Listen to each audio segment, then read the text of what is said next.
축구 슈퍼스타들의 쇼킹한 사생활 본격적으로 시작을 해보도록 하겠습니다. 자, 첫 번째 나라 어디입니까? 네, 첫 번째로 가볼 나라는 포르투갈. 포르투갈. 호날두의 나라.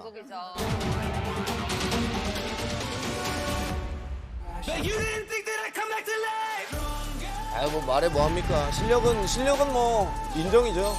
대단해.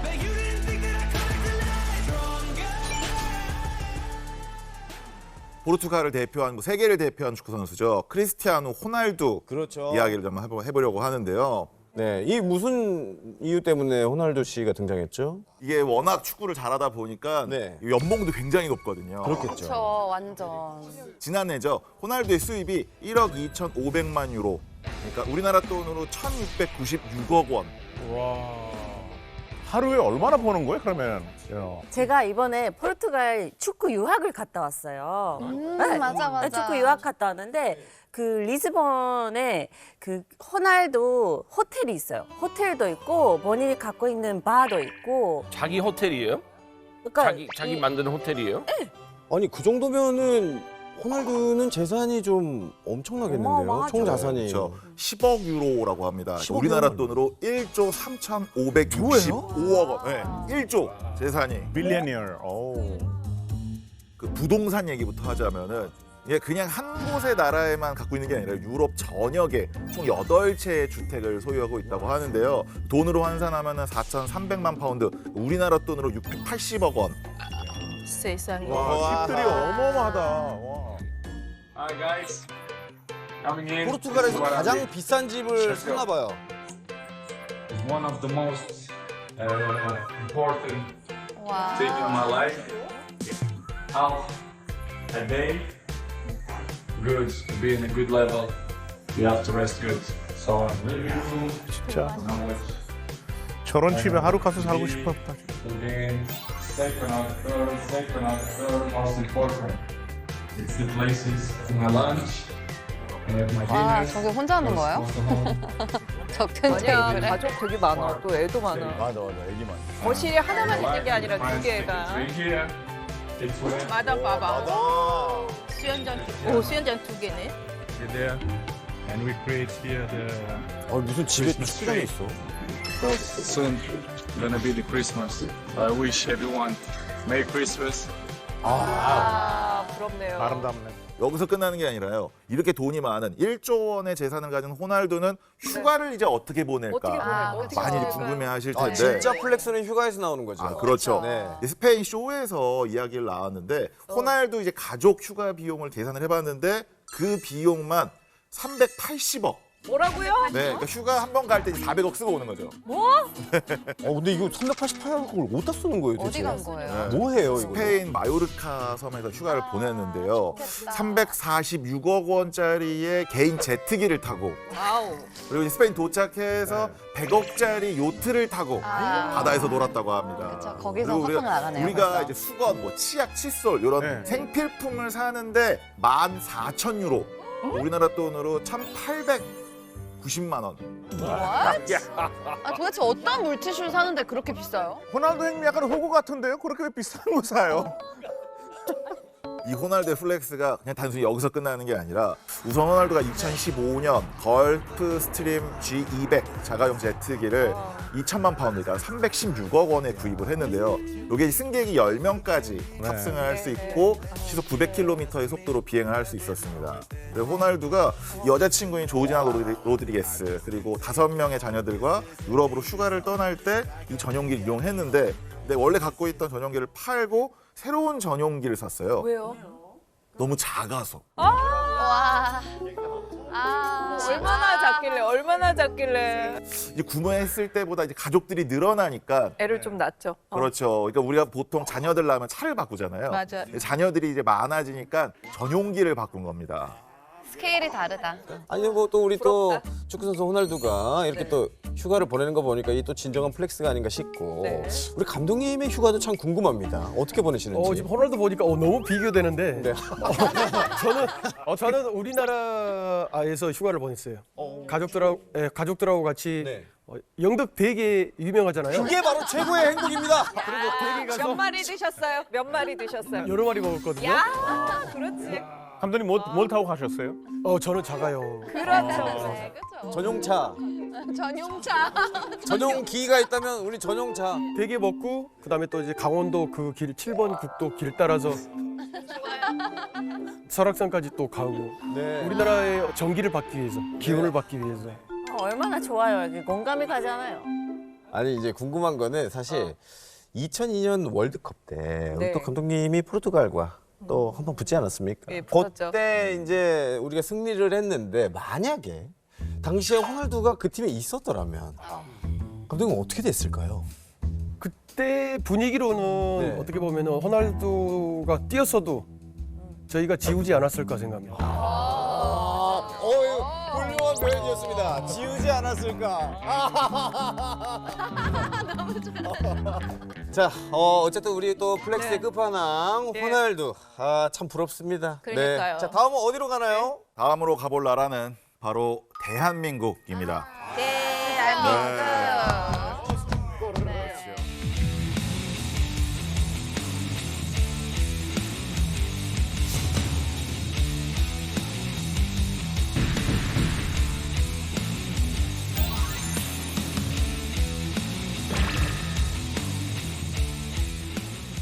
대한민국을 넘어서 지금은 세계 최고의 축구 선수가 된 월드 클래스 손흥민 선수의 이야기를 한번 해보려고 하는데요. 뭐 전 세계의 축구 역사를 다시 지금 쓰고 있죠. 근데 저는 궁금한 게 뭐 우리나라야 이제 손흥민 선수의 토트넘 해가지고 굉장히 관심을 갖고 있는데 영국에서 실제로 인기가 어떤가요? 그렇죠. 모르는 사람이 없고.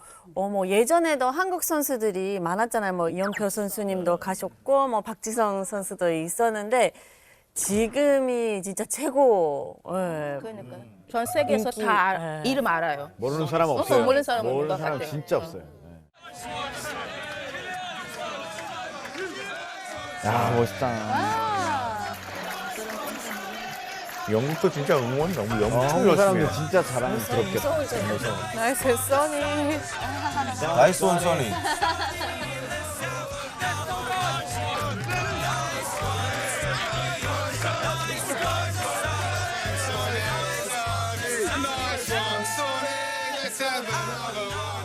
너무 귀여우시다. 이 어마어마한 대한민국의 선수를 두고서는 전 세계가 이제 궁금해했거든요. 어떻게 이 손흥민이 프리미어리그의 최고 선수가 됐느냐. 네. 심지어 그 영국 공영방송인 BBC에서는 이 아버지 손흥정 씨의 헌신이 있었다. 그 아버지도 이제 프로축구 선수였다라고 이제 보도를 하면서 분석을 했고요. 손흥민 선수도 나의 축구는 온전히 이 아버지의 작품이다라는 이야기를 하기도 했죠. 네. 그러니까 아버지도 엄격하게 훈련시켰다고 또 들었어요. 맞아. 네. 손흥정 씨가 난 의붓아버지 소리를 들을 정도로 손흥민 자기 아들한테 혹독하게 대했다라고 고백하기도 했습니다. 12월 초까지 제가 여기다가 매년 소금을 100포 이상씩 뿌렸어요. 소금? 소금을 왜 뿌려요? 소금을. 조그만한 소형 트럭으로 소금을 매달아 가지고 여기를 계속 갈았어요. 예, 소금기가 있으면 겨울에 눈이 와도 빨리 녹거든요. 그리고 훈련해야 되니까 매일매일. 이제 여름 되잖아요. 여름 되면 여기가 건조한데 소금을 많이 뿌려놓으면 약간 푸석푸석해요. 그래서 넘어져도 다칠 일도 없고. 아빠의 마음. 그다음에 이제 여기가 지금 철봉이 생겼는데 소금으로 채운 거예요? 눈이 오면 아침 일찍 나와서 반경 10m씩. 그래서 눈이 와도 흥민이 혼자라도 운동시킬 수 있는 공간 항상 여기다 제가 여기예요 여기 이렇게 훈련을 걸은 날이 없어요. 네. 걸은 날이 없어요? 365일 훈련 걸은 날이 없어요. 네. 그러니까 계속 같이 훈련을 하기도 했는데 네. 8살 때부터 15살 때까지 아들을 학교 축구부에 넣지 않고 직접 훈련을 시키고 자기도 같이 훈련을 해서 되게 유명해졌거든요. 몰랐어요. 그리고 단순히 이제 골을 넣는 것 어떤 그런 거에 취하고 뭐 교만해질 걸 염려해서 기본기를 끝내기 전까지는 아예 골을 못 넣게 했다고 합니다. 근데 솔직히 부모로서 네. 그거는 아이들 위해서 충분히 하는 게 맞아요. 그렇죠, 그렇죠. 저도 지금 아이스하키. 윌리엄 아이스하키 일주일에 한 6번 해요. 한 번 하면 90분 정도 하거든요. 맞아. 아이스링크 안에 부모들은 얼어 죽어요. 맞아, 너무 맞아. 추워요. 너무 춥죠. 그 애들은 여름이든 운동하니까 겨울이든 괜찮아. 계속 롱패딩 입고 있어요. 뭐 너무 고생스러운 건 알지만 오늘은 저기 저 축구 얘기인데 조금 이따가 들어도 될까요? 아이스하키는 조금 그런 거요. 나중에 들을게요. 아이가 원하면 네. 부모가 어쩔 수 없이 그거 해주는 거예요. 네. 김태형 감독님은 자제분들은 축구를 안 시켰어요. 왜요? 어렸을 때 이제 축구를 했었는데 네. 큰 애가 근데 실력적으로도 그렇고 조금 약간 중간 정도? 이제 제 눈에 안 찬 거죠. 근데 주변 분들이 또 의견을 물어보면 다르지 않았을까요? 아빠 입장에서는 이 정도로 해가지고는 나중에 이거 축구 선수로 계속 이어갈 수 없겠다 생각해가지고 축구 그냥 못하게 제가 했었죠. 근데 저도 사실 듣기는 손흥민 선수 아버님이 이렇게 앞에서는 이렇게 좀 엄격하긴 했지만은 뒤에서는 또 되게 많이 챙겨준다는 얘기를 들었거든요. 네. 굉장히 헌신적인 아버지였는데요. 이 손흥정 씨는 아들, 그러니까 손흥민 선수가 예전에 함부르크 유소년 팀에 입단하자마자 밥솥을 네. 챙겨가지고 아들 뒷바라지한 걸로 굉장히 유명했는데요.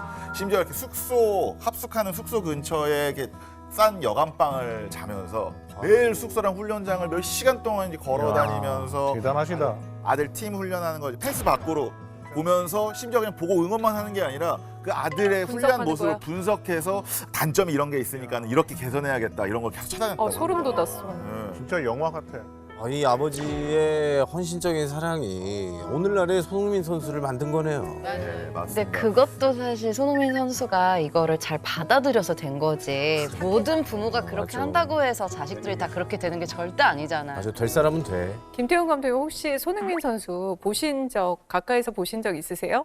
2014년도 브라질 월드컵 데리고 나갔었거든요. 오. 그때가 흥민이가 제일 팀에서 막내였거든요. 네네. 근데 생활도 되게 밝고 성격도. 네. 근데 이제 그라운드 안에서는 또 되게 진지해지거든요. 맞아 깊이 맞아. 있네. 훈련도 열심히 하고. 완벽하다. 저는 듣기로는 이제 광고 출연료가 요새 많이 나오죠? 네. 네, 맞습니다. 손흥민 선수가 이제 잉글랜드 프리미어 리그에서 아시아에 있는 최초로 득점왕에 올랐는데요. 이때 이제 브랜드 가치가 아주 폭등했어요. 그렇죠. 네, 손흥민 선수 광고 출연료가 2019년에는 10억이었는데 네. 올해 2022년에는 80억 원으로 80억 원으로 8배가 아니 올랐다고. 뭐 맥주, 뭐 라면, 뭐 자동차 안 하는 광고 맞아요. 없어요. 진짜 많이 보여요, 요새. 아니 촬영장에서는 아버님의 이 수비가 혹시 또 들어갑니까? 철통 수비가 또 있었죠. 철통 수비가 들어가요. 그럼요. 광고할 때도 이제 아버님이 같이 가시거나 이러는데 네. 이 아버지가 내건 필수 조건이 있었습니다. 뭐예요? 이게 촬영 속도가 빨라야 된다. 광고 찍다가 축구 훈련을 못하면 어떡하냐. 훈련을 못 할까 봐. 네, 축구에 집중해야 되기 때문에 피곤해서 광고 아니라. 시간을 최대한 줄여달라. 빨리 찍고 훈련하러 가야 네, 맞습니다. 그러니까 이게 아버지가 모든 시간 관리를 해주는 거잖아요. 이 손흥민 선수라는 이 네임밸류를 탄생시킨 손흥민 선수의 아버님의 이야기였습니다.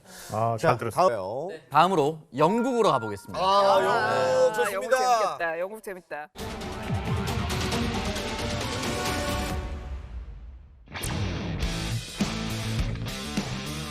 네, 뭐 레전드 선수 중에 한 명이죠. 전설이죠. 네.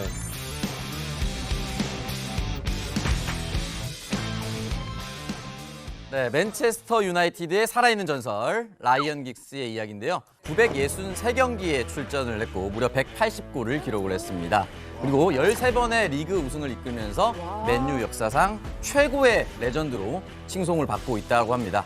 그랬던 그가 한순간에 나락으로 떨어졌습니다. 네. 왜요? 이렇게 대단한 양반은 왜요?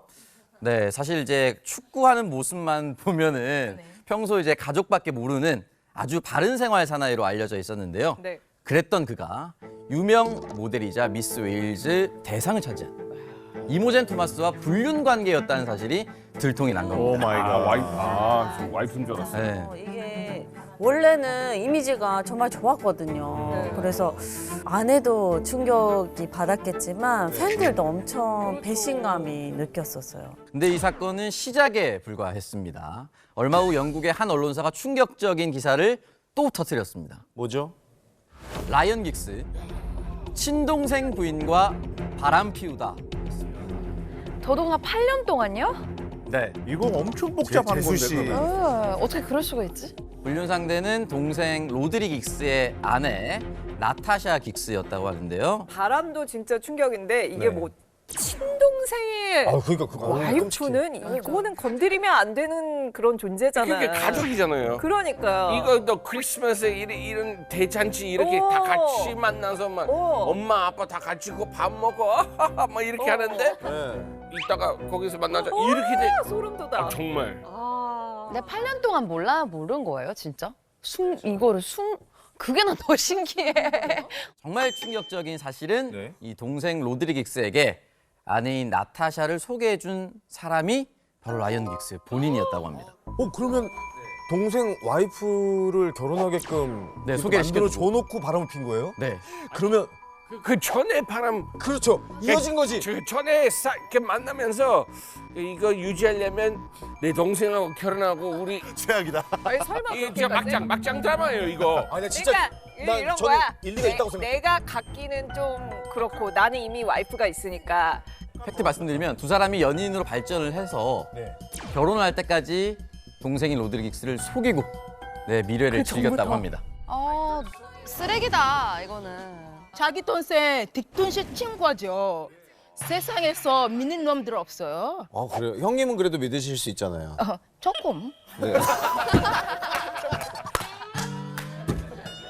지금 이게 답니까 아니면 빙산의 일각입니까? 또 있습니다. 이거만 끝나지 않았어요? 또 보이는 거야. 네, 심지어 이제 나타샤가 동생인 로드리 긱스의 아이를 임신 중이었을 때도 두 사람의 불륜 관계는 지속이 됐다고 합니다.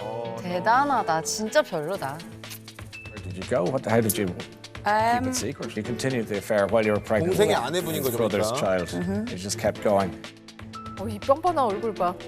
자기도 바람을 펴놓고 이렇게 나와가지고 네. 이렇게 얘기한 거는 도대체 왜 이런 거죠?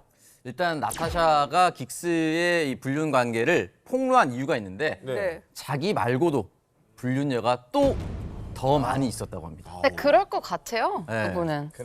근데 이제 그 불륜의 상대가 네. 이번에 이제 재수 씨보다 더 충격적인 사람으로 누가 있어요? 에이 넘어갑니다. 말도 안 돼요. 네. 세 번째 불륜의 상대의 정체는 네. 이게 더 충격적일 수가 있나? 어떡해, 누구예요? 동생 로드리 긱스의 바로 장모. 오? 네. 막장의 막장입니다. 네. 이 사람은 어떻게 됐나요, 지금? 당연히 가정의 파탄이 날 수밖에 네. 없을 것 같죠. 네, 네. 결국 아내에게 이혼을 당했고요. 근데 8살 연하의 케이트 그라벨과 공개 연애를 곧바로 시작을 했지만 곧바로 시작을 했다고요? 네, 또다시 두 여성과 바람을 피우다가 사람 문제는 들통이 났고요. 병이야 병. 그러니까. 케이트를 때리고 협박한 사건으로 현재는 소송 중입니다. 그럼 그 동생 부부는 어떻게 되나요?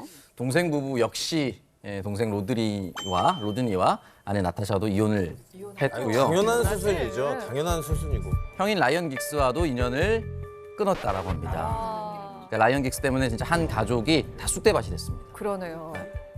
자, 다음은 어느 나라로 또 가볼까요? 다음 가볼 나라는 축구하면 바로 떠오르는 나라, 축구 최강국인 브라질로 한번 가보려고 합니다.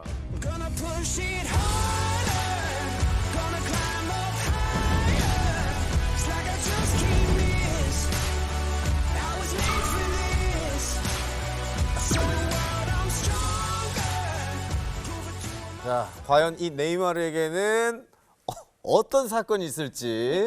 제발. 자, 한영준 기자님. 제발 좀 기분 좋은 사건 있으면 좋겠어. 네, 이 네이마르가 축구도 잘하지만은 이 손꼽히는 파티왕으로 유명합니다. 파티. 네, 파티. 그럴 수 있죠. 근데. 그렇죠. 외국에 또 그 발달했잖아요. 파티 문화가. 그렇죠. 자기 생일 때인 2월 5일 날 유명한 사람들과 팀 동료들을 초대해서 네. 매년 성대한 파티를 한다고 하는데 이 네이마르의 주급이 네. 60만 파운드, 우리나라 돈 9억 원을 받다 주로 보니 받는구나. 생일 파티 스케일도 굉장히 크다고 합니다. 와우.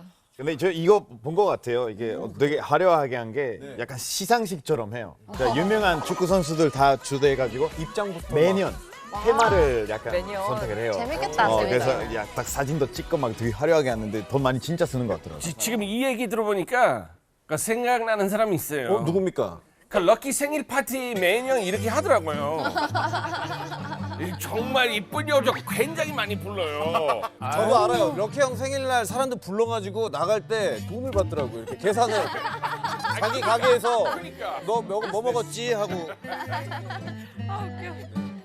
최근 들어서 이 네이마르가 파티 때문에 욕을 먹고 있습니다.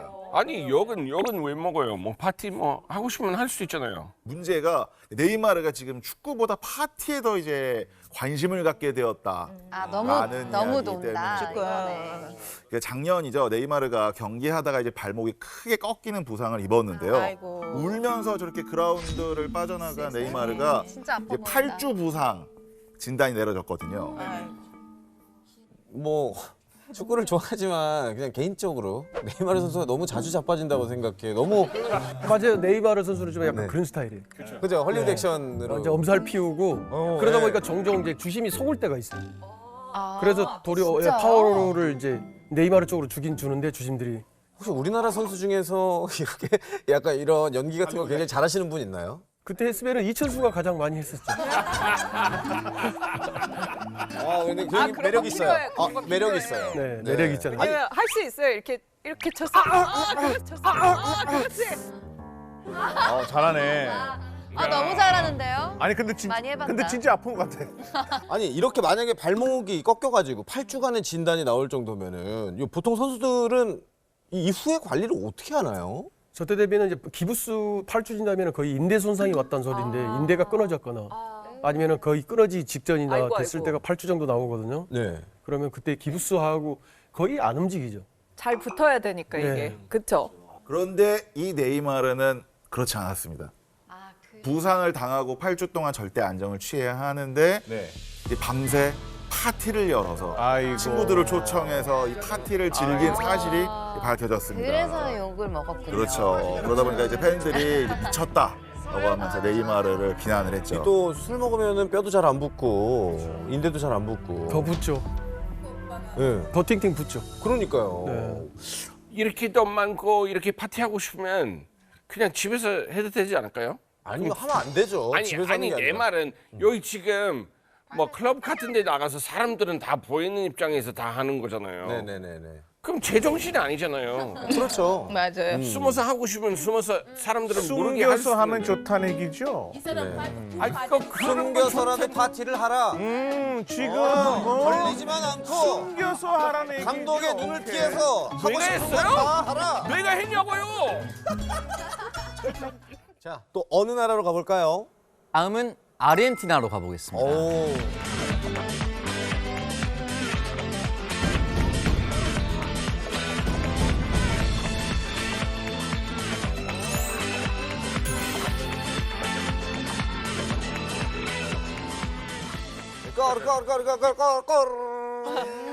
먼저 네 말을 듣고 두 달라네. 네 말을 듣고 두 달라네. 이거 아시죠? 몰라? 나만 알아? 외국인 있다고 아무 말 하지 마세요. 아니야. 아니 진짜로 그 해설자가 네 말 듣고 두 달라네 이렇게 한다니까.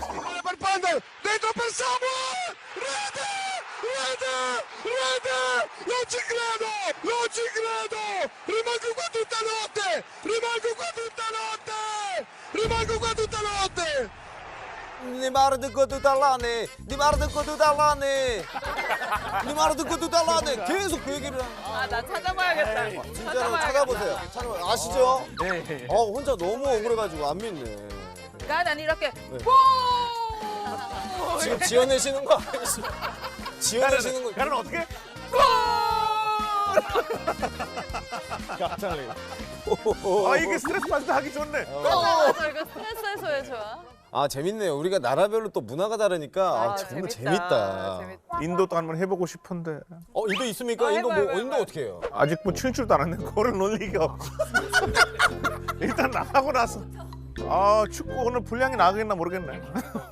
아니 아르헨티나에서 그래서 우리 네. 마라도나 전설의 레전드 오브 레전드거든요. 네, 맞습니다. 축구 역사상 최고의 선수를 이야기할 때 늘 입에 오르락내리락 하는 맞습니다, 선수입니다. 맞습니다. 바로 디에고 마라도나의 이야기인데요. 네. 네, 마라도나를 신으로 숭배하는 종교가 있다라는 사실을 혹시 알고 계셨습니까? 몰랐어요, 전혀. 네, 1998년 마라도나의 축구 팬들이 네. 마라도나의 38번째 생일을 기념해서 창시한 종교가 바로 마라도나 교. 아 진짜 종교를 만들었다고요? 어떻게 종교가 있어요? 그러니까 근데 이게 팬클럽하고는 다른 컨셉인가요? 그러면은 네, 이게? 팬클럽이라 볼 수 없고 진짜 말 그대로 종교인데요. 좀 무서운데. 엄연히 종교 단체로 인정을 받고 있습니다. 네. 아르헨티나는 물론이고 스페인, 이탈리아 등 60개국에 무려 50만 명 가까이 되는 어마어마한 신도들이 있다고 합니다. 세상에. 네. 이러면은 사이즈가 꽤 있는 거예요, 이게. que hoy se está bautizando para obtener su carnet de la iglesia maradoniana. 어머,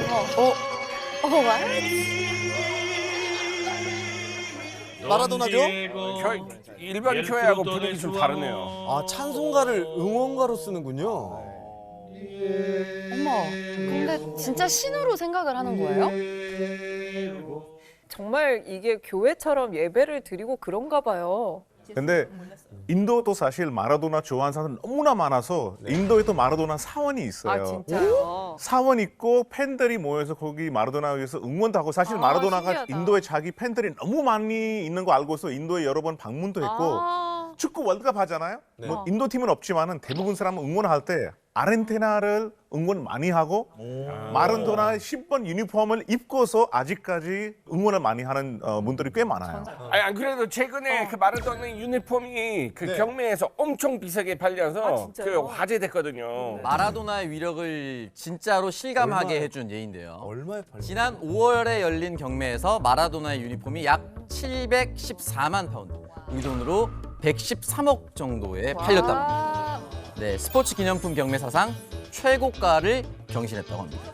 마라도나의 이 찬송가를 쓰이는 응원가처럼 우리나라도 사실 축구 응원 노래들이 굉장히 많잖아요. 뭐 YB가 만든 오필슨 코리아라든지 뭐 붉은 악마 송도 있고. 여러분들의 나라는 어떻습니까? 인도는 응원보다는 선수들 위해서 영화를 만들어요.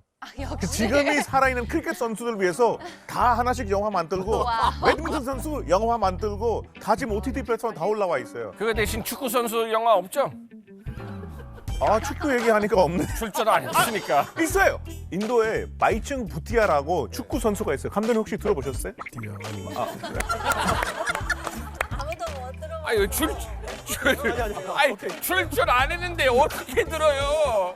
출전해야지 알지. 가나는 노래가 있어요. 하나 뭐예요? 하나 공부. 가나 이렇게 나니나니나 에에 와카 와카 에에. 신난다, 신나. 아니면 이것도 있어. 너무 신나다. 나 가나 스타일이야, 약간. 아, 신난다. 나 가나 스타일이야. 되게 신난다. 멕시코 뭡니까? 우리는 노래에 딱이 넣는데 우리 응원하는 문화가 좀 색다를 수 있어요. 왜냐면 어떡해요? 그 옛날에 멕시코의 마야 문명, 아즈텍 문명이 맞습니다. 했던 복장을 우리가 다시 해가지고 경기장 가요. 거기 뭐 머리 장식 요만한 거잖아요. 네, 맞아요. 거기서 뒤에 이제 사람 안 보이잖아. 제일 짜증나. 너무 진짜. 생각해보니까 그러네. 또 카니발 해야지 또. 그리고 옛날 방식으로 약간 상대팀한테 저주를 보내는 그 고주를 이거 말겠냐? 그런 거 해요. 예. 주술을 걸어요? 거기서 이제 그 사람들이 방청객이 있는데 보면은 용기도 나고 뭐 그래요. 거기서 이제 불 피워가지고 옛날 문명처럼 이렇게 춤추고 있고 뭐 뚱뚜둥뚱뚱뚱뚱뚱뚱 그런 사람. 여기서 이게 신나네. 예. 아 근데 주술은 잘 안 통하나 봐요. 사강을 못 올라가. 사강에는 주술을 다 쏟아부어야 되는 거 이게 아니야? 업데이트 안 됐어요. 예, 그만해야 되겠다, 오히려. 자, 축구 역사에 이 길이 남을 전설이죠. 종교가 된 남자 마라도나의 이야기 우리 함께 해봤습니다. 자, 우리 또 다음엔 또 어떤 이야기가 준비가 되어 있습니까? 네, 축구하면은 빼놓을 수 없는 게 징크스 이야기인데요. 그래서 이 축구 선수들을 들었다 놨다 하는 희한한 있죠? 별별 징크스들 한번 준비해봤습니다. 네. 첫 번째 만나볼 징크스는요, 바로 영국의 데이비드 베컴 이야기입니다. 베컴이 징크스가 있습니까? 근데 이게 베컴이 징크스가 있다기보다는 이제 베컴의 소속팀 선수들의 이탈리아 선수들의 징크스라고 볼 수가 있는데요. 징크스가 바로 베컴의 엉덩이를 만져야 한다. 그거를 부끄러워. 얹어야 잘 플레이할 수 있다. 경기가 잘 풀린다. 베컴의 엉덩이가 모든 선수들이. 토템처럼. 네네. 내가 알기에는 이탈리아 사람들은 습관이에요. 엉덩이 잘 만져요. 남자들도 남자 엉덩이 잘 만져요. 이 축구할 때 보면 이탈리 선수들은 그 국가대표팀 엉덩이 계속 만지고 있어요. 서로 터치 네. 이렇게 신기하네. 잘한다고. 아, 그 베컴의 엉덩이가 약간 그 우리나라 그 돌하루방 코 만지면은 아기 난다. 애 난다, 애 생긴다는 것처럼 네, 맞습니다. 승리의 여신이군요. 아니 근데 지금 사진에는 한 분이 제대로 잡으셨는데 저분은 골로 들어갈 처럼. 각오를 단단히 다지시는 분인가 보죠. 이 베컴이 이탈리아 축구팀인 AC 밀란에서 활동하던 시절에 이제 상대팀 볼로냐랑 경기를 할 때 첫 골을 획득을 했는데요. 네네. 이게 베컴의 오른발처럼 그의 왼쪽 엉덩이도 골을 득점하는데 이제 한몫했다고 봤기 때문인지 동료 선수들이 계속 이제 베컴의 엉덩이를 돌하루방의 코처럼 이제 만지기 시작한 거죠. 이날 경기 그래서 이겼습니까? 네, 이겼습니다. 이겼어! 진짜네! 그럼 엉덩이를 내놔야지.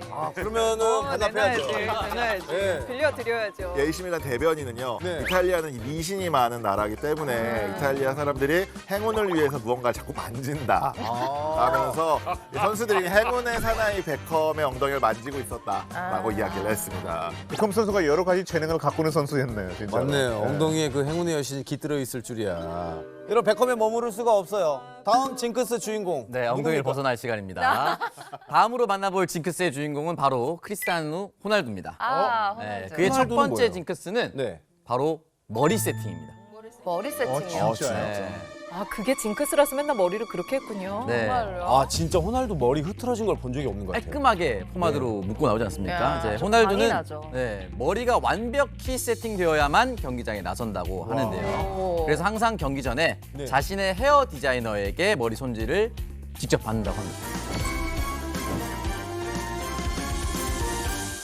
아니 그러면 샵에서 출장을 나오는 겁니까? 라카룸까지? 그건 잘 모르겠는데. 거기서 드라이하고. 호날두 다른 뭐 징크스 같은 거 없나요? 네, 호날두 선수의 두 번째 징크스는 징크스가 많네요. 네, 이분은. 바로 경기장에 들어설 때 항상 오른발을 먼저 내딛는다 합니다. 왜? 네, 호날두는 이제 지난 몇 년 동안 이게 왜? 항상 오른발부터 축구장을 밟는 습관이 있다고 합니다. 네. 왜 그러지? 이유가 있나요? 그렇게 해야만 경기가 잘 풀린다라는 본인만의 징크스인 거죠. 그냥 믿는 거죠. 그렇게. 하다가도 지금 한 발로 이렇게 하더라도 오른발로 들어가야 돼. 100%. 와. 무조건 오른팔로 들어가네요.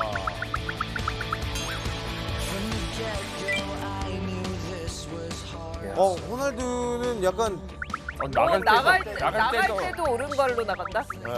봐봐. 그러네? 함부로 안 나갔네? 발을 맞추네? 그러니까요. 자기만의 루틴이 만드는 거죠, 이렇게. 네, 네. 그렇죠. 저는 왼발로 들어갔는데 먼저. 그 징크스로. 저는 왼발이 먼저 들어가야 돼요. 오른발이 먼저 들어가면 경기력이 안 좋아요. 아 진짜요? 감독님은 왼발이라고 하셨는데 그럼 네. 뭐 예를 들어서 발이 거리 계산을 잘못해가지고 네. 감독님이 입장을 하는데 계산을 잘못했어요. 근데 왼발이 여기 왔어. 그럼 어떻게? 그럼 이제 이때 어떻게 그러면 하냐는 거죠. 깽깽인가요? 어떻게? 감독님 어떻게 하세요? 이렇게 해가지고 하시다가? 여기 가다가 들어가면 네. 이렇게 들어가죠. 들어가면 이렇게 들어가죠. 쉽네. 약간 간단했어. 그렇게 멋있지는 않지만. 근데 가다가 이제 오른발이 들어가려는데 여기서 네. 바뀌면 여기서 왼발이에요. 닿은 적도 있어요, 이거? 아니요, 안 닿았어요. 네. 혹시 그럼 다른 선수들의 그 징크스를 직접 목격한 거 있습니까? 루틴이라든지. 샤워를 하는 선수가 있고 안 하는 선수. 우리나라 선수들 이야기였어요? 누가 네. 샤워 안 해요? 아유, 알았어, 뭐 할 거예요.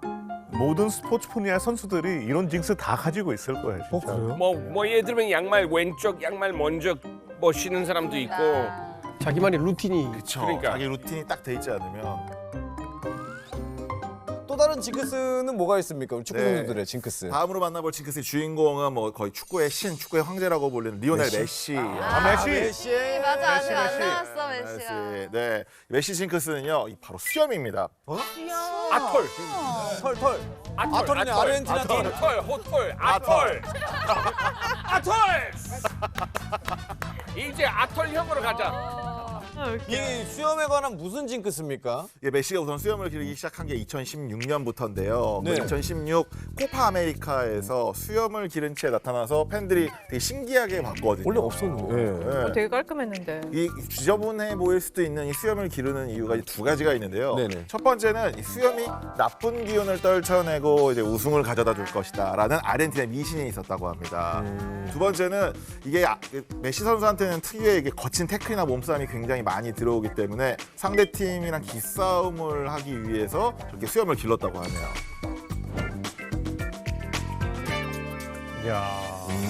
이 메시가 이번 월드컵을 마지막으로 이제 다시는 월드컵 무대에 서지 않겠다라는 은퇴 의사를 밝혔는데요.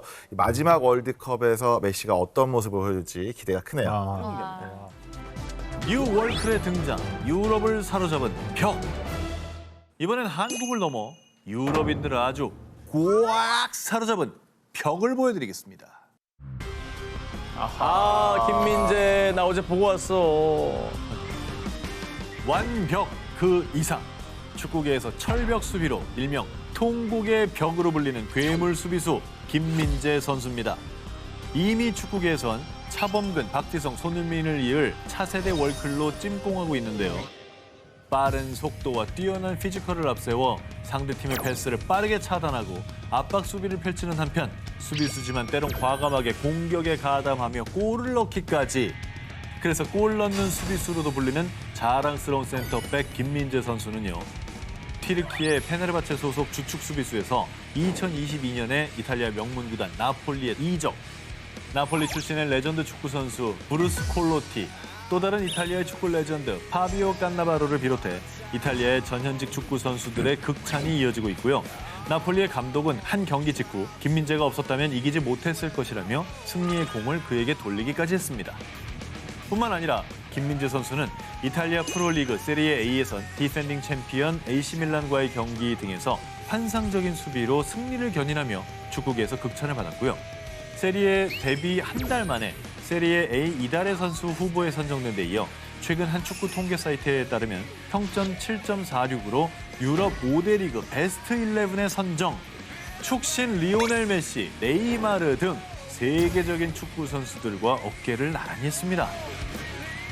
이탈리아 리그에서 뽑은 게 아니라 유럽 전체에서 뽑은 거잖아요. 유럽 전체. 네. 기대가 되는 게 사실 뭐 골도 잘 넣고 그 수비 일단 뭐 완벽하고 그러니까 몸싸움에서도 지지를 않잖아요. 그렇죠. 이게 뭐 그냥 못하는 게 없는 것 같아요. 완성형 선수라고 봅니다. 저는. 맞아요. 그리고 별들의 잔치인 챔피언스 리그에서도 K벽의 위력은 대단했습니다. 잉글랜드 축구리그 EPL에서 활약하는 리버풀의 득점왕 모하메드 살라, 1억 유로의 사나이 다윈 누네스. 세계 최고의 축구 선수들의 흔적을 모두 지워버렸죠. 그래서 세리에 A에선 저렇게 벽 김민재라고 공식 인정. 무로가 벽인가 보다. 네, 일무로 킹. 그리고 유럽 언론들 역시 그는 마치 하나의 벽 같았다. 몸은 물론 머리와 발까지 김민재는 그의 뒤로 아무것도 통과시키지 않았다. 등등등. 자랑스러운 K벽의 위력을 끊임없이 극찬했습니다. 뭔가 좀 미래를 기대해 보겠습니다. 그리고 월드컵도 또 기대가 되고요. 그죠. 새로운 월드 클래스의 화려한 등장. 유럽 무대를 누비는 그의 황금발을 응원합니다. 소련 땅을 누빈 기운의 축구 영웅. 러시아의 홈구장 카잔 아레나. 2018년 러시아 세계 축구 대회에서 한국 축구 대표팀이 랭킹 1위 독일을 꺾고 승리. 일명 카잔의 기적을 이룬 곳입니다. 최근에는 우리나라의 황인범 선수가 러시아 프리미어 리그에 진출해 이곳에서 활약하며 큰 화제를 모으고 있죠. 아, 멋있다. 아, 황인범 선수가 러시아 리그 갔구나. 그런데 말입니다. 황인범 선수 이전에 이미 축구공 하나로 소련 땅을 누빈 한국인 축구 영웅이 있었다는 사실 혹시 알고 계십니까? 그랬나요? 자, 소련을 쓸어버린 축구 영웅. 하지만 한국에서는 큰 조명을 받지 못했던 그의 이름은 바로 미하일 이바노비치 안입니다. 자, 그는 1952년 2월 19일 우즈벡 타슈켄타주의 한 작은 마을에서 태어난 한인 3세 고려인인데요. 어린 시절부터 운동 실력이 뛰어났던 그는요. 축구로 고려인의 위상을 드높이겠어. 큰 꿈을 품고 축구의 길로 들어섰는데요. 미하일 안은 탁월한 패스와 드리블 능력으로 1968년 17살의 나이로 소련 청소년 대표팀에 발탁. 그래서 미하일 안은 핍박받던 고려인들에게 한 줄기 빛과 같은 희망이었습니다. 아, 진짜 그랬겠네. 엄청 자랑스러웠겠네. 자, 그 기대에 힘입어 소련 리그 명문팀에 입단한 미하일 안은 2부 리그로 떨어진 팀을 우승으로 이끌었고요. 1974년에는 29개 경기에 출전해 11골, 이듬해에는 27개 경기에 출전해 8골을 터뜨리며 3시즌 연속 팀 내 득점왕에 등극했습니다. 소련 연방 축구선수 33인에도 선정, 고려인뿐 아니라 많은 소련인들이 응원하는 일약 스타로 떠올랐습니다. 그런데 미하일 안의 전성기는 그리 오래 가지는 못했습니다. 부상이 있었나? 부상 아닌가? 시기 질투로 어떻게 뒤에서 백태클 같은 거 해갖고 막 다치게 하고 그런 거 아니야? 자, 1979년 8월 11일 미하일 안은 원정 경기를 위해 비행기를 타고 벨라루스의 수도 민스크로 향했는데요. 그런데 그가 탄 비행기가 우크라이나 상공에서 다른 비행기와 충돌. 그렇게 미하일 안은 26세의 젊은 나이에 세상을 떠나고 말았습니다. 그런데 더욱 안타까운 점은요. 미하일 안은 그 당시 컨디션 문제로 경기 출전이 불가. 하지만 팀 주장으로서 함께 비행기를 탔다가 이런 참변을 당하게 된 겁니다. 그 주장까지 했으니까 얼마나 인정받았다는 거야. 이제 팀 리더였다는 거잖아요. 저 사고가 없었으면 아마 차분만큼이나 많이 우리가 기억하고 있었겠네요. 그랬을 수 있죠. 그가 불의의 사고로 세상을 떠난 지 40년이 지난 지금에도 사람들은 고려인의 축구 영웅 미하일 안을 잊지 않고 있습니다. 한국이 만들고 세계가 키운 한류 19, 17위 공개합니다.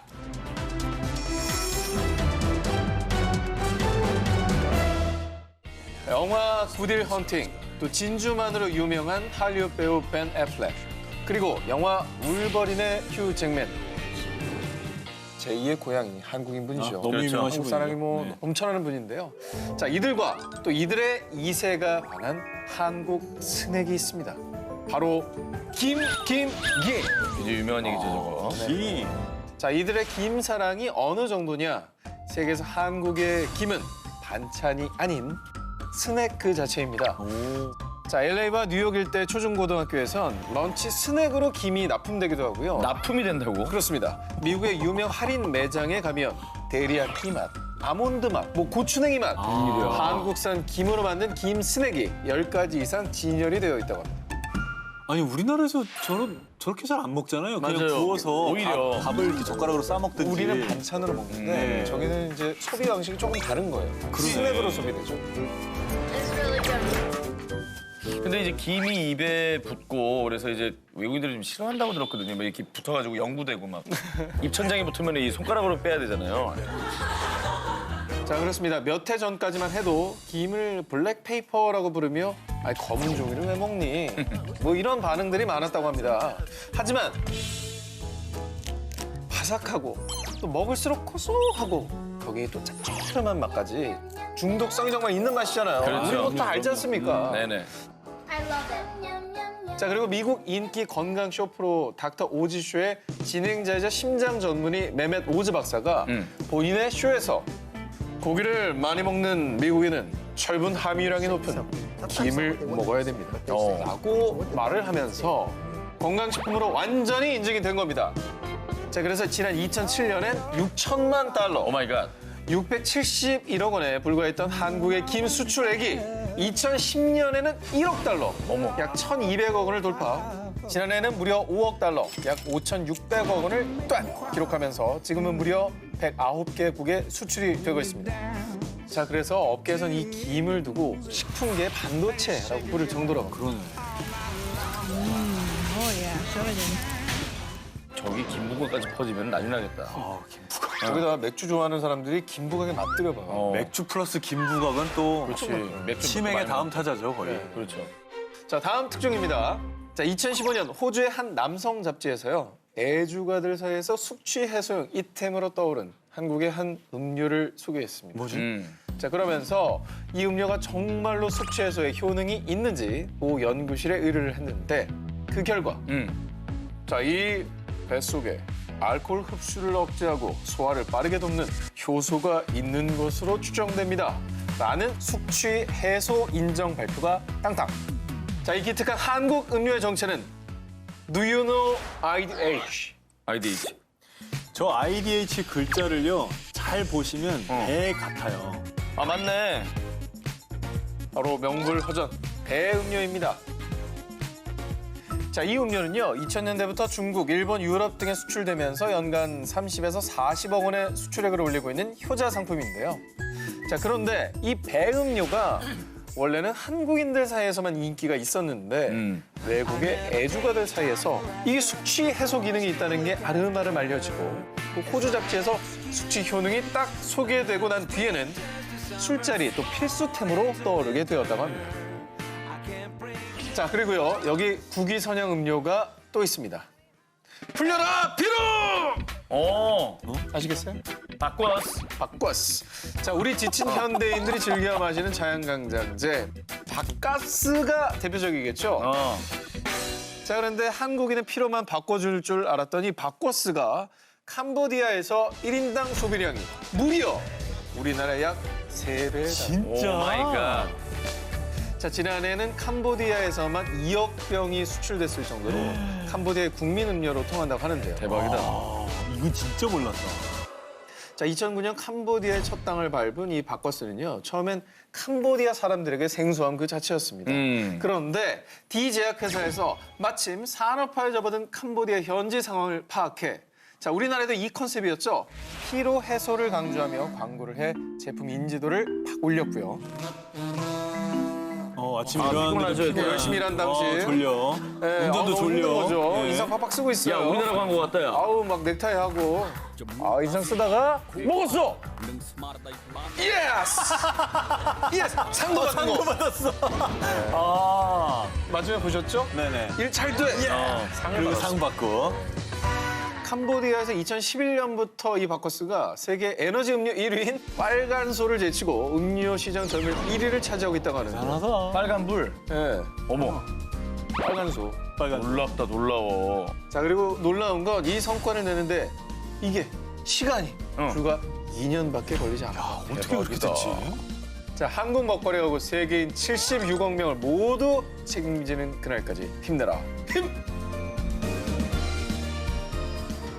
미국 정원에 부은 코리아 농기구 열풍. 아 이게 없으면 정원을 꾸미는 일은 뭐랄까 상상도 못할 것 같군요. 뭐야, 아직도 없는 사람이 있다고. Why not? 미국 대형 온라인 쇼핑몰 아마존 강에 한국산 농기구를 사용한 뒤 올라온 후기들입니다. 대체 이 대극찬 아이템이 뭐냐? 미국 정원사들의 마음을 훔친 한류 아이템. 이름도 참 좋고 아름다운 호미. 실제로 미국 대형 온라인 쇼핑몰에 한국의 전통 농기구라는 설명과 함께 무려 130여 개 업체에서 이 호미를 절찬 판매 중이고요. 대박. 제품명은 역시 Korean 호미. Korean 호미. 그런데 소비자들의 반응이 진짜 so 핫합니다. 국내에서는 호미 한 자루에 약 2,000원인데 해외에서 판매되고 있는 호미는 약 20에서 30달러, 한화로 2만 원에서 3만 원 정도. 대박이네. 10배 이상의 가격으로 판매가 되고 있는데요. 그래도 대부분 품절 임박 스티커가 뚜아! 게다가 판매량이 많은 한 업체의 호미 만족도를 보면 평점 5점 만점에 무려 4.4점. 아마 저 나머지 0.6점도 배송 때문일 겁니다. 그러겠네요. 배송이 좀 늦을 테니까. 제품 때문이 아니라. 네, 여기서 가야 되거든요. 네. 근데 뭐 갑자기 미국에서 호미 열풍이 분 이유가 있겠죠. K농기구 호미의 인기는요. 약 5년 전 너튜브에서 시작됐습니다. 해외의 한 농부가 농기구 호미를 소농장의 잡초 관리에 유용한 농기구로 소개를 한 건데요. 저기는 또 붙였네. 야 우리나라 같아. 그 뒤에 이 영상을 본 사람들이 호기심에 호미를 구매한 건데 왜 미국 주택들은 보통 그 집집마다 마당 앞에 정원이 있지 않습니까? 뭐 그동안은 주로 삽을 사용했는데 너무 크지. 삽은 너무 크잖아요. 그럼. 땅을 파는 범위가 넓은 거예요. 삽으로 하니까. 그렇지. 그래서 정원이 손상되거나 아니면 저 보호해야 되는 식물에 상처를 주는 경우가 많았던 겁니다. 그런데 이 호미는 원하는 부분에 땅만 쏙쏙 팔 수 있고 동시에 한쪽 날이 날카로워서 칼처럼 풀을 벨 수도 있으니까 훨씬 더 효율적이었던 거죠. Hand-made tool, really useful. 미국 정원을 휩쓴 K농기구 호미. 이 기세를 몰아서 농기구 대한류 열풍 기대해보겠습니다. 세계 패션 시장을 홀린 코리아 가죽. 이집트 기자 지방 하면은 면, 인도 카슈미르 지방 하면 캐시미어. 이탈리아 토스카나 지방은 천연 소가죽. 이렇게 전 세계 패션 시장을 주름잡고 있는 국가대표 패션 소재들. 그런데 말입니다. 이 반열에서 우리는 미처 몰랐지만 세계 패션 시장을 씹어먹고 있는 메이드 인 코리아가 있습니다. 명품 브랜드 누에비똥, 펜다, 그리고 돌잔치 가반니가 선택하고 대극찬을 받은 것은 바로 장어가죽. 장어가죽? 세계적인 명품 브랜드들은요, 다른 가죽 소재보다 장어가죽을 매우 선호한다고 합니다. 왜? 그 이유가 같은 두께의 소가죽보다 1.5배나 질긴 것에 비해 촉감은 실크처럼 부드럽고 또 어떤 염색을 입혀도 내추럴 그 자체로 표현된다고 합니다. 대박이다. 그런데 이 장어가죽의 원산지로 메이드 인 코리아를 엄지척 보증수표로 여기고 있다고 하는데요. 이게 어느 정도냐면 세계 특수 피혁 업계에서는 Eel skin is Korea. 장어가죽은 즉 한국이다라고 거의 동급으로 여길 정도라고 합니다. 아니 근데 장어가죽을 우리나라 걸 선호하는 이유가 있을 거 아닙니까? 그죠. 이게 더 궁금하지 않습니까? 네. 대한민국의 장어가죽 가공 기술은 세계 유일무이한 수준이라는데요. 장어가죽이 건조를 하면 돌돌돌 말리는 특성이 있습니다. 그래서 아주 섬세한 손기술이 요구된다고 합니다. 우리가 가죽이라고 해도 어차피 생선의 비늘 같은 거잖아요. 그렇죠. 그러니까 다루기는 쉽진 않을 것 같아요. 네. 그런데 국내 장어가죽 장인들의 경력은 기본적으로 10년 이상. 그리고 중국산 또 남미산의 경우에는 장어가죽의 불량률이 무려 50% 이상인데 우리나라는 고작 10%대. 이게 엄청난 차이라고 하긴 해. 우리나라는 손으로 하는 거 다 삽니다. 그러니까요. 그리고 한 가지 더 재밌는 거는 우리가 칼 라거펠트, 이거 되게 유명한 디자이너 아닙니까? 네네네. 와우, 이 장어가죽 실크처럼 부드럽고 고급진 걸 어디 거지? 한국산 장어가죽에 매료된 그는 2011년에 펜다의 SS 컬렉션에서 메이드 인 코리아 장어가죽 가방을 선보였고요. 그 뒤에 누에비똥 등의 명품 브랜드에서 이 한국산 장어가죽을 초이스한 거라고 합니다. 명품 브랜드가 그야말로 이제 메이드 인 코리아 장어 가죽의 가치를 먼저 알아보고 그렇죠. 선택을 한 거네요. 전 세계에 퍼진 치맥 상륙작전. 이곳의 본고장인 미국에 역수출되는 자랑스러운 음식이죠. 바로 KFC. 이거 얘기하면 안 돼요. 회사 이름을 말한 게 아닙니다. 뭐예요? Korean Fried Chicken. KFC.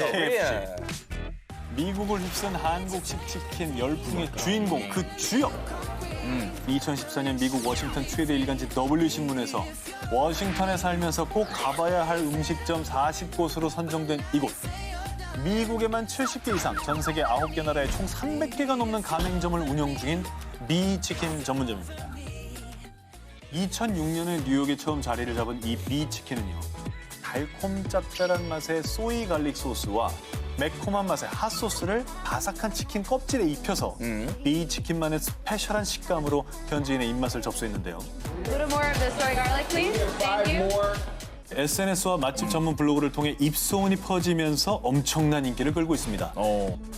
그리고 이 비치킨의 단골은 얼굴책의 대표 마크 저커버그.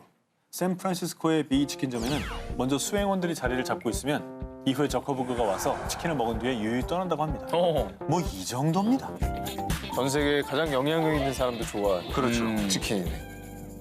이렇게 미국을 뒤흔든 비치킨의 인기에 힘입어 또 다른 한국의 치킨 브랜드들도 미국에 진출, 다양한 한국식 치킨의 맛을 전파하고 있는데요. 와우. 이렇게 치킨의 본주와 미국의 할아버지 치킨을 제치고 인기를 끄는 이유. 미리 튀긴 치킨을 데워주는 것이 아닌 주문을 받은 뒤에 바로 튀기기 때문에 바삭하고 신선. 또 달걀이라는 하나의 재료로 양념, 간장, 크림 등 다양한 맛을 만드는 것도 인기 요인이라고 합니다. 친누님 가라사, 치킨 뼈를 봤을 때 후라이드를 먹었는지 양념을 먹었는지 모르게 하라. 이 치킨 명언을 그대로 실행한 해외 치킨 덕후들, 앞으로 한국 최근 더 많이 사랑해주세요. e스포츠 최강자 게임 민족 코리아. 2018년 8월 인도네시아 자카르타의 한 경기장. 이곳에서요, 국제 스포츠 행사로는 역사상 최초로 e스포츠가 시범 종목으로 채택됐는데요. 이렇게 게임이 단순한 취미나 오락을 넘어 프로 스포츠의 한 종목으로 인정받기 시작했는데요. 대박인데요? 그런데 한간에서는 최근 전 세계에 불고 있는 e스포츠 열풍을 두고 한국이 만들어낸 새로운 트렌드다라고 말한다고 합니다. 이거 인정이죠. 유럽 팬들의 열기는 와 장관이죠 정말. 그렇습니다. 자, 일단 다 제쳐놓고 이 게임부터 말씀드리겠습니다. 2012년에 새롭게 떠오른 알사의 인기 게임 리그 오브 레전드 B, 일명 롤. 아시아와 북미를 넘어 유럽에서까지도 인기를 누리며 전 세계적으로 거대한 리그가 결성됐는데요. 이때 e스포츠계의 조던, 메시, 김연아 이렇게 좋은 수식어는 다 갖다 붙일 정도로 독보적인 1인자의 자리를 차지하고 있는 선수가 있습니다. 리그 오브 레전드 B 그 자체, 닉네임이 페이커, 이상혁 등장입니다. 빠른 판단력과 순발력도 적의 공격은 피하면서도 자신의 공격을 완벽하게 때려놓는 환상의 무빙까지. 그래서 그가 소속된 팀은 세계 공식 롤 대회에서 유일하게 무려 3회씩이나 우승을 거머쥘 수 있었고요. 더 놀라운 건 당시 이 대회에서 2위까지도 한국팀이 싹쓸이. 이래서 한국을 두고 전 세계인들이 최강의 게임 민족이라고 표현하기도 했답니다. 그리고 2016년 5월 역대급 FPS 게임 오버워 B가 출시와 동시에 PC방에서 리그 오브 레전드 B의 점유율마저 제치며 화려하게 등장합니다. 이 오버워 B 역시 범세계적인 리그가 창설됐는데요. 심지어 이 게임은 미국에서 만든 게임임에도 왜 우리 야구나 농구에서 외국인 용병 선수들 데려오지 않습니까? 그죠. 그것처럼 우리나라 선수들을 역수출까지 하고 있다고. 우리가 용병인 거예요. 우리가 용병이에요. 네. 그리고 또 재밌는 게 최근 오버워비에서 런던에 연고지를 두고 있는 한 팀은요. 팀원 전원이 한국인으로만 구성되어 있다고 합니다. 이게 레알 마드리드 경기인데 선수 전원이 한국 사람인 거예요. 우리나라 사람이 메시, 산체스 다 되는 거야. 다 되는 거죠. 걸어다니는 치트키 민족이라고 불리는 한국 게이머들. 일반 게이머들조차 프로급의 실력을 선보여 외국인들 사이에서 한국인이 기피 대상 그 자체라고 합니다. 공포의 대상인 거죠. 그래서 실제로 한글로 쓰인 닉네임만 봐도 두 손 두 발 다 들고 항복 선언을 한다고 합니다. 자타공인 e스포츠 최강국이라 불리는 대한민국. 그 자랑스러운 영광이 앞으로도 쭉 이어지길 바랍니다. 코리아팀 파이팅!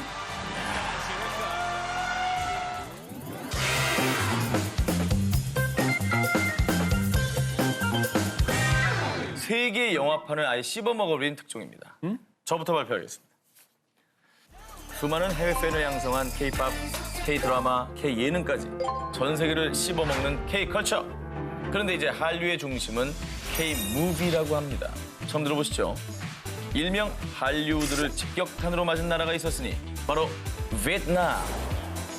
2017년부터 베트남 역대 흥행 영화를 보면요. 부산행을 시작으로 군함도, 신과 함께 등 한국 영화가 빠지지 않고 있습니다. 베트남에서 그래요? 몰랐죠? 한국 문화에 친숙하고 여러 가지 좋은 일도 많았지만 영화까지 그럴 줄 몰랐네. 그러니까요. 그런데 이렇게 폭발적인 한국 영화의 인기 반열에 아주 비집고 들어가 올해 3월 역대 베트남 로컬 영화 흥행 탑3에 오른 영화가 화제였습니다. 바로 영화 고고 시스터즈입니다. 써니. 그렇죠.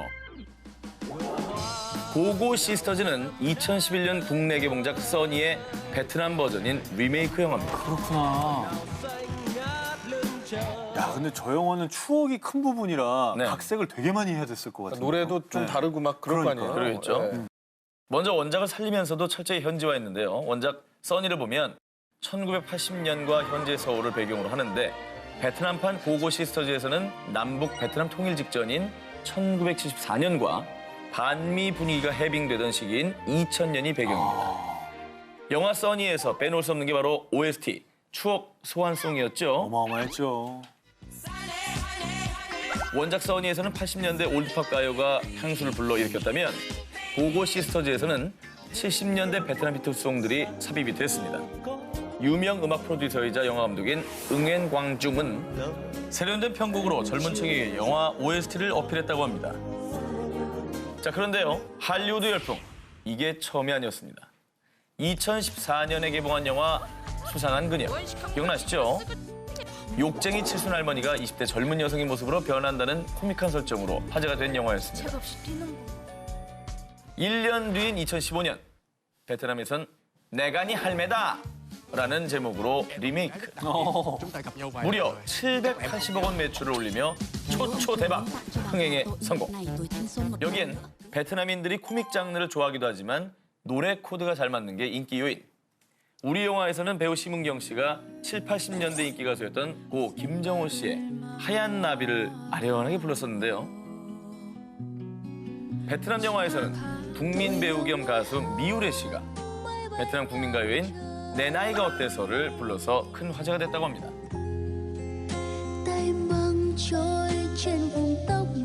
우리나라 분들 참 좋아할 만한 선율 아닙니까? 되게 정말 우리나라 좀 계속 듣고 싶었어 나 지금. 그러니까 되게 우리나라 스타일이구나. 다운받고 싶어. 네.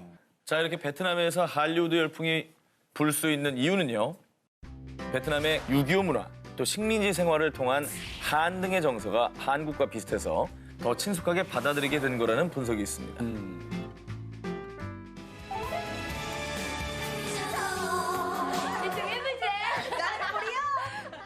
한국이 만들고 세계가 키운 한류 19. 저 오 기자의 1위 후보를 공개하도록 하겠습니다. 매일매일 신기록을 갈아치우는 멈추지 않는 신화의 그 자체, BTS. 자, 지난 8월엔 신곡 아이돌의 뮤비가 공개가 되었습니다. 단 24시간 만에 무려 5,626만 뷰를 돌파. 너튜브 24시간 이내 최다 조회수 기록입니다. 진짜 대단하다. 뿐만 아니라 미국 유명 대중음악 차트 비보드, 여기서 지난 5월에 발매한 Love Yourself 전 Tear, 이 앨범이요 당당히 비보드 200 차트에서 1위. 자, 그리고 얼마 전이었죠. 한국 가수 최초 UN 총회 연설에 나서 감동적인 메시지를 전했습니다. 자, 이렇게 BTS가 세계적인 성공을 거두면서 소속사인 빅히트 엔터테인먼트의 수익도 엄청나게 증가를 했죠. 정말로 무궁무진한 BTS의 신화, 어디까지 기록이 될지 정말 궁금한데요. 앞으로 일정을 알려드리겠습니다. 2019년 2월까지 월드 투어를 벌일 예정이고요. 이미 9월에 LA를 시작으로 월드 투어를 돌고 있는데요. 첫 번째 공연인 LA 콘서트를 보기 위해서 해외 수많은 팬들이 텐트를 치며 며칠 밤을 새운 가슴 뜨거운 현장. 이거 진짜 웃음밖에 안 나와. 진짜 황당하다. 이게 옛날에 이게 실화냐, 우리나라에 진짜. 막 모라이어 캐리, 마이클 잭슨 오면은 그래. 벌어지는 유키존으로. 그게 그렇게 오래가 아니고 90년대예요. 그러니까 90년대에 우리나라 그랬었다니까. 이게 이제 우리 애가 저들을 줄 세울 줄은 아무도 몰랐던 거죠. 자, 이토록 전 세계가 BTS에 열광하는 이유. 알 매거진에선 보통 사랑과 파티를 말하는 다른 팝들에 비해 BTS는 성공에 대한 아파, 그리고 청춘의 고뇌와 권리 등을 노래하고 팬들과 교감을 한다라고 평가를 했는데요. 노래 가사가 이제 수준을 뛰어넘는 거죠, 기존에. 그렇습니다. 청춘에 대한 위로와 공감을 담은 가사는 팬들에게 메시지가 됐고요. 이에 감동한 팬들이 어마어마한 뜨거운 팬덤을 형성한 거죠. 지워진 꿈을 찾아 헤매